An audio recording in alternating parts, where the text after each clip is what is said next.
There's a number of different models for fitness. Think of a house. It has electricity with wiring, and it has plumbing with pipes and fluid flushing, and then it has ventilation with ducts and windows that keep the air regulated. In this analogy, the electricity is the brain-body connection. Movements that require coordination or balance and strength all go very heavily into connection with the central nervous system.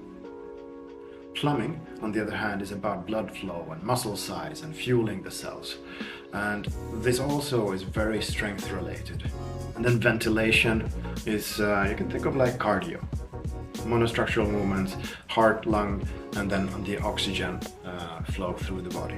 For a well-rounded fitness, we need to work on all three: the electricity, the plumbing, and the ventilation. For that, in order to work on a holistic approach to health, we use the level method, which has over 1 million data points gathered from more than 10,000 men and women around the world.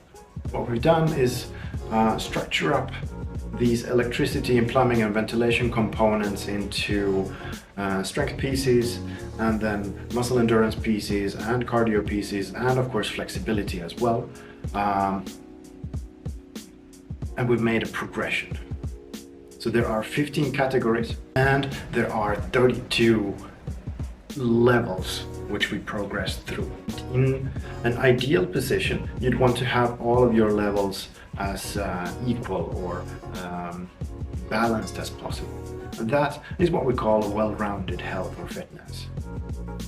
So normally the journey that we do is we'll start by making objective measurements. Then the second part is making up a plan.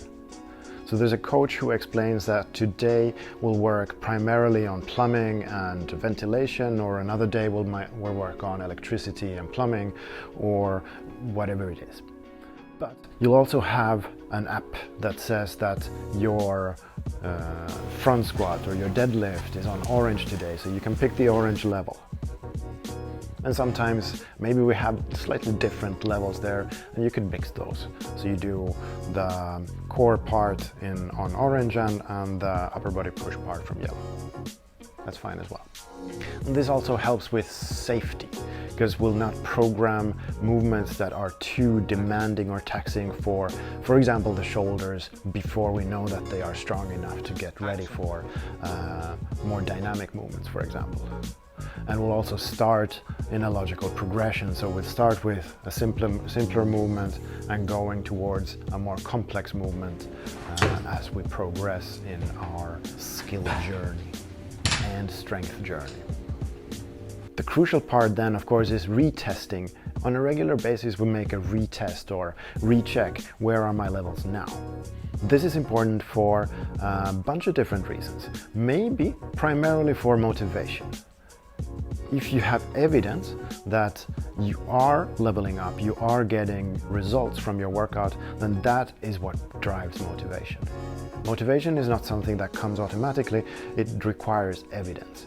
So once we have hard data, it's much easier to keep motivated. Whereas in the beginning, maybe we kind of have to force ourselves to do work before it becomes a more routine habit.